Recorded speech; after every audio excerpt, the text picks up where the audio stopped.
कि आप उसके आनंद में लीन हो जाओ, जो उस आनंद में, जो परमात्मा जिस आनंद में रहता है वो अपने तरह का आनंद आपको देता है, ठीक है, और उस आनंद में बहुत काल तक रखता है। आप देखिए, फिर भी यहाँ पे भी उसकी महानता को देखिए आप, कितना महान है वो।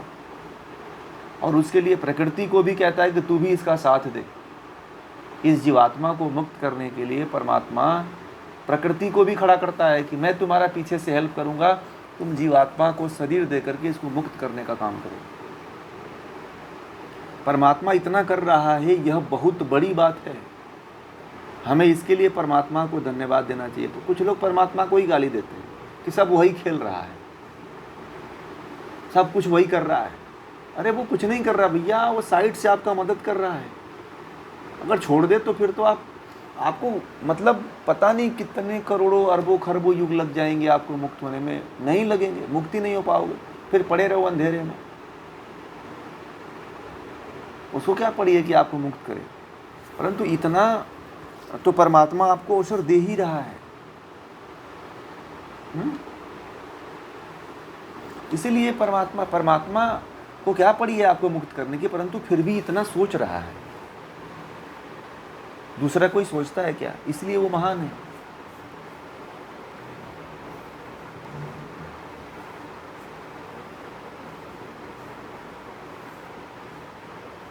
जन्मों जन्मांतर आप अनादि हो ना, आपका अस्तित्व खत्म थोड़ी होने वाला है ना। आपका आप अनादि का मतलब होता है ना जिसका कभी प्रारंभ ही नहीं हुआ हो। आत्मा का कभी जन्म ही नहीं हुआ है, ठीक है। जिस तरह से ईश्वर का अस्तित्व है उस तरह से आपका भी अस्तित्व है। आपका अस्तित्व कभी मिटने ही वाला नहीं है, ठीक है। ये शरीर है तो शरीर तो मिटती रहेगी, ये तो प्रवाह है, ये तो चलता रहेगा। आप उदासीन नहीं, उत्साह तो जगना चाहिए, उत्साह तो जगना चाहिए। तो कम समय थोड़ी है।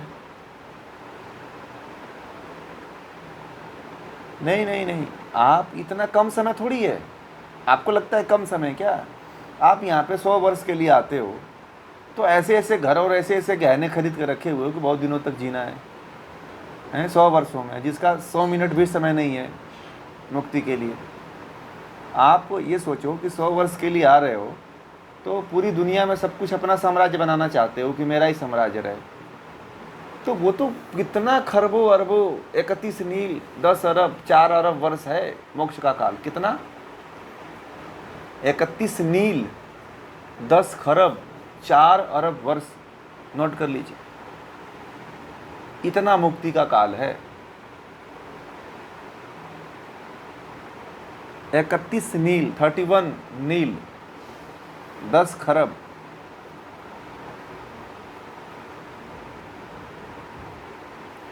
इकतीस नील 10 खरब। आप वो आता है ना, वो जो इका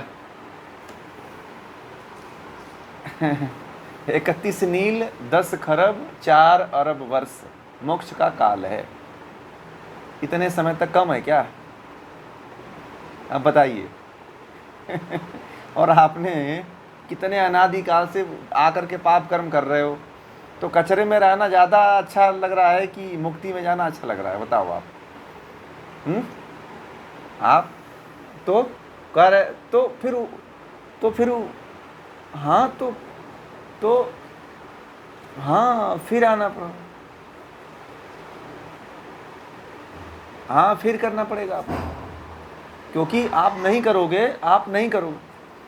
करोगे तो भी तो कचरे में रहोगे। आप नहीं करते हो तो भी कौन सा आप अच्छी जगह रहोगे, तब भी तो कचरे में ही रहना है। आपका अस्तित्व जो है, आपका अस्तित्व कभी मिटने वाला है नहीं। आत्मा तो कभी नष्ट होगी नहीं। अब इस देश से सोचो कि चलो कम से कम इतने साल का, कम से कम पहाड़ पे चढ़ रहे हैं, कहीं पहाड़ पे चढ़ते हुए कहीं रुक तो गया, कहीं पे स्टॉपेज तो मिल गया 10 मिनट का। 31 नील 10 खरब 4 अरब वर्ष का है। तो ये कम है क्या? ऐसा आपने आपका आपकी जो आत्मा है वह संसार में आ रही है। ये बताइए, जब आप भोग भोगते हो तो परमात्मा को याद करते हो? अब तो भैया भोग ही लेने, तो फिर छोड़ो दुनियादारी इधर की उधर की। आप जब कर्म करते हो तो किसी की सुनते हो क्या? आप बताओ। आप नहीं सुनते हो। आप उसमें किसी को हिस्सेदार नहीं बनाते हो। फिर आपका निर्णय होता है, तो फिर भोगेगा कौन? बताइए। जब आप किसी बुरे, हाँ, आपके ही ऊपर आती है। जब आप अच्छा और बुरा कर्म करते हुए, जब उसमें किसी का जब हस्तक्षेप, परमात्मा को जोड़ते हैं उसमें, नहीं नहीं नहीं नहीं नहीं नहीं, वो नहीं करवाता है। ये भ्रम छोड़ दीजिए। परमात्मा कभी नहीं करवाता आपको कर्म, कोई भी कर्म नहीं करवाता है। आपकी आत्मा खुद चेतन है, कहता है कि तुम आत्मा लेके घूम रहे हो, मैं क्यों करवाऊं, तुम खुद करो। परमात्मा इतना आपके लिए मदद कर देता है कि ज्ञान का पिटारा दे के रखा हुआ है, खोल लो कभी भी और जीवन को जियो। इतना भी तो हेल्प किया है उसने कि ज्ञान दे दिया है, ऐसे जियो। वो कुछ नहीं करता है, ये ध्यान रखना।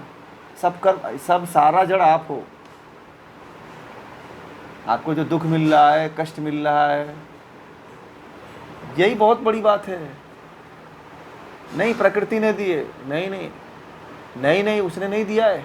कौन दिया है? प्रकृति ने दिया है। हाँ, आपको काम करना पड़ेगा। परमात्मा को कभी मत कहिएगा, ये कहिए कि परमात्मा हमारे लिए मदद कर रहा है। प्लस पॉइंट है उसका हमारे ऊपर, ये ध्यान रखना। कभी वो ऐसी गलती करता ही नहीं है वो, इसीलिए तो हमसे महान है। यही तो परमात्मा की अनुभूति है। आप गलती कर सकते, वो गलती करता ही नहीं है, यही तो उसकी खासियत है। आप किसी को फंसा सकते हो, वो कभी किसी को नहीं फंसाता, ये ध्यान रखना। वो आप किसी को सब कुछ करवा सकते हो, वो किसी को कुछ नहीं करवाता है, ध्यान रखना। यहाँ से नोट कर लेना परमात्मा के विषय में। पूरा निर्दोष है, कभी कुछ करता ही नहीं है, सारा गड़बड़ी आपकी है, सारा खेल आपका है। मैं एक लोग है कि एक लोग परमात्मा को गाली दे रहे थे, तो मैंने कहा कि परमात्मा को क्यों गाली दे रहे हो? बोले कि सब यही कर रहा है, मेरे साथ ऐसी घटना करवा दिया। मैंने कहा कि ये बताओ, जब आप किसी को मार रहे थे तो किसी को याद किए क्या? हैं? अब तो एकदम लगे पड़े थे कि इसको मार ही दो। जब आप पाप कर्म कर रहे थे, तो जब आप पाप कर्म करने में, या जब कोई किसी का हस्तक्षेप नहीं होता है, जब मज़े लेते हो आप, तो उस समय तो याद ही नहीं रहता है किसी का। तो पाप भोगने में क्यों याद करते हो भैया? स्वीकार कर लो कि हाँ, ये मेरा किया हुआ कर्म है, बस यही में परमात्मा इसमें भी खुश हो जाता है। मानते नहीं है लोग, और परमात्मा को पीछे से गाली देते हैं, यही कर रहा है सब, बारिश यही करवा रहा है, तूफान यही ला रहा है। अरे भैया, कभी अपने कर्मों को भी याद करिए कि कहीं ना कहीं मैंने इस तरह का कर्म किया हुआ है और उसी का फल मुझे मिल रहा है। परमात्मा ने कर्म करने की पूरी छूट दे रखी है, गीता भी कहती है। और फल जो है, परमात्मा कहता है कि फल तो मैं दूंगा, ठीक है। फल कहता है कि यदि फल मैं न दूं तो संसार की जो व्यवस्था है वह बिगड़ जाएगी। इसीलिए परमात्मा को न्यायकारी कहा गया है। क्या कहा गया है? न्यायकारी। परमात्मा का एक नाम है न्यायकारी। ये आजकल के जज वाला नहीं। समझ में आ गया? आजकल के जज तो पैसे लेकर के, घूस घास लेके जिधर मन करे उधर न्याय दे देते हैं।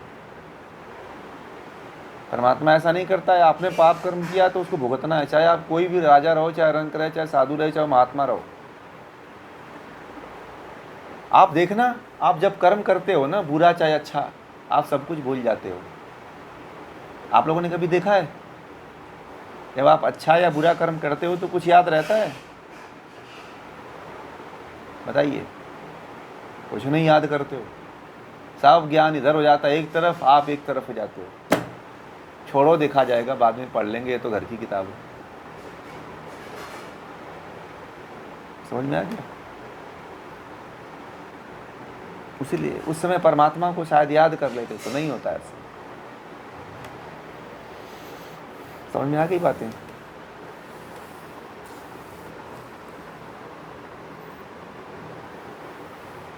जितना परमात्मा आपके बारे में सोच रहा है और जितना कर रहा है, हर समय परमात्मा को धन्यवाद देना चाहिए। शाम होती है ना तो परमात्मा को धन्यवाद दे दिया करिए कि हे परमात्मा, आपने मुझे आज इतना अवसर दिया है, आपकी कृपा से सब हो रहा है और आप ही सब कर रहे हो।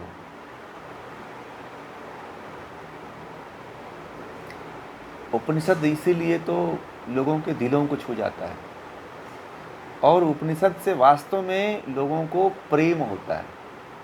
अब यहाँ पे प्रेम होता है, ठीक है, ये प्रेम सच्चा प्रेम होता है, जो ज्ञान का प्रेम लग जाता है, सांसारिक प्रेम नहीं, वो तो मोह होता है, ठीक है। जिसको, जैसे मीरा को हुआ था, मीरा को कृष्ण से थोड़ी प्रेम था। लोग कृष्ण के बातें कहते हैं, मीरा तो बहुत बड़ी ज्ञानी थी, उसने बस राधा कृष्ण का नाम ले लिया था, एक माध्यम बना लिया था, परंतु उसको जो आध्यात्मिक ज्ञान था वो अद्भुत था।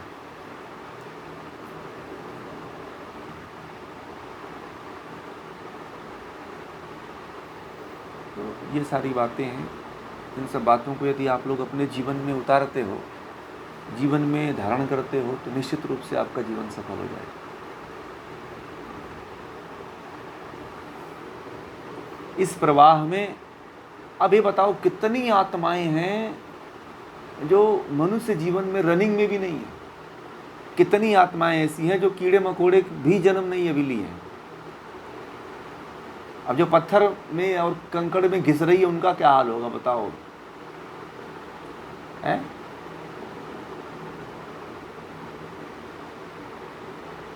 कुछ आत्माओं को तो परमात्मा ने अवसर भी नहीं दिया है कि ये मुक्त हों।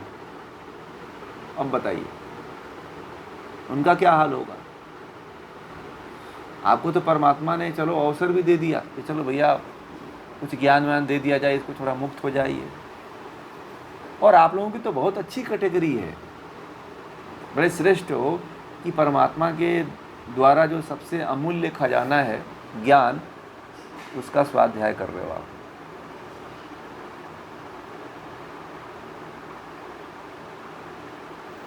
किसी को तो ये भी नसीब नहीं है भैया, सुबह से लेकर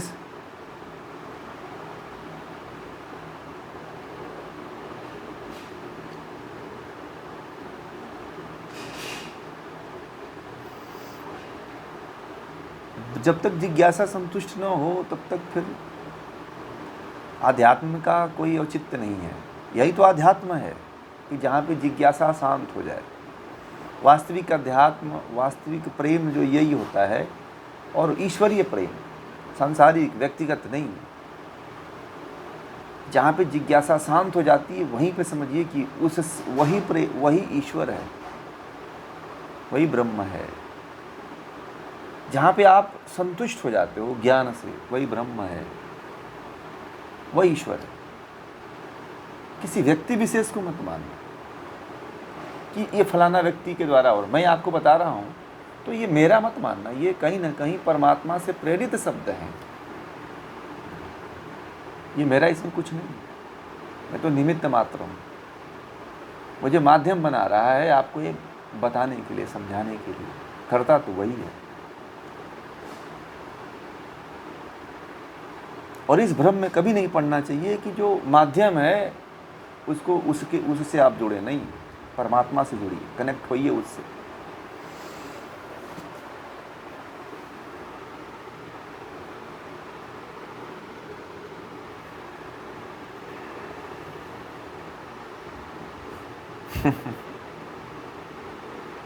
परमात्मा तो अभी भी आपके पास है, आप पहचान कहाँ रहे हो।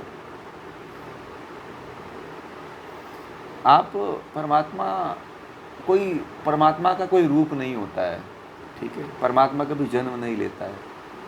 परमात्मा केवल अनुभूति का विषय है, जहाँ पे तो बस अनुभूति, वहीं पे अनुभूत करते रहिए। अभी जब समाधि लगेगी तो और अनुभूति हो जाएगी। अभी तो केवल क्षणिक अनुभूति हो रही है, अभी समाधि लगी नहीं है। समाधि जब लगेगी, संप्रजात समाधि, असंप्रजात समाधि, जब धीरे धीरे वैराग्य पर वैराग्य आएगा, तब जाकर के परमात्मा को अनुभूत कर। पहले तो आत्मा को अनुभूत करो कि आत्मा क्या है। एक क्रम है, ठीक है ना, एक क्रम के तहत जाता है व्यक्ति, प्रकृति, जीवात्मा और तब जाकर के ईश्वर, ऐसे होता है। शॉर्टकट रास्ता कोई नहीं, इस तरह से व्यक्ति को गुजरना होता है, ठीक है। चाहे आज शुरू कर लो इस रास्ते पे आज से चल लो, चाहे 100 साल बाद चल लेना, चाहे 1000 जन्म बाद चल लेना, परंतु यात्रा तो यहीं से करनी पड़ेगी।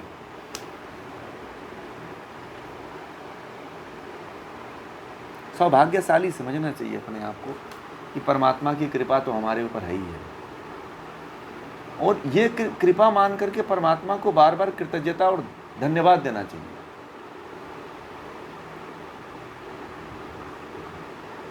बहुत अच्छी बात है। शायद आपकी जो सफलता है वो सिद्ध हो जाए, आपका जो परमात्मा के प्रति प्रेम है वह जरूर सफल होगा, है ना। करने वाला वही है, ठीक है। याचना वहीं करनी चाहिए, प्रार्थना वहीं करनी चाहिए, ठीक है।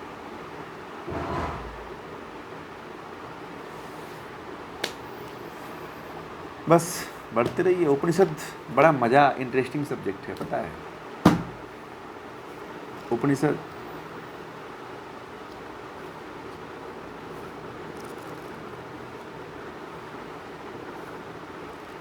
हाँ 10 साल ही है, बस 10 साल ही है। मैं तो बोला था आप जोड़ के देख लो तो वो भी कम पड़ जाएगा, अभी उसमें भी आप इधर उधर निकाल देते हो।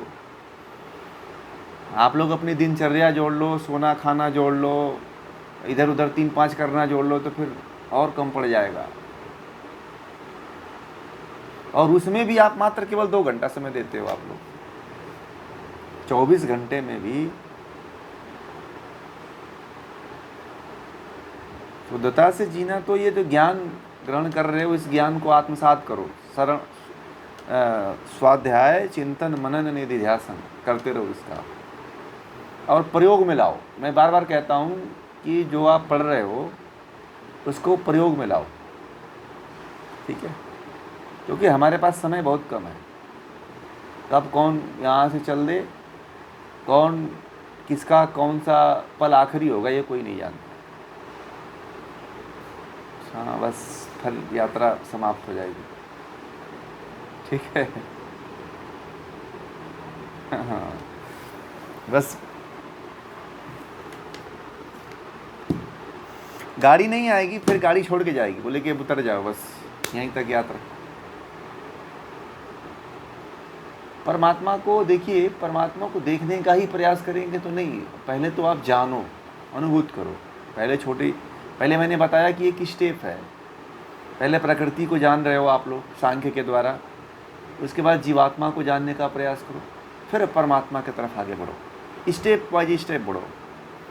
डायरेक्ट परमात्मा तक यदि पहुंचते हो ना, तो फिर वो माध्यम थोड़ा सा फिर बोरियत हो जाती, फिर भाग जाते हो, क्योंकि हम नीचे से हैं किसका, प्रकृति को। तो सांख्य की तरफ तो वही तो पढ़ा रहे हैं आपको।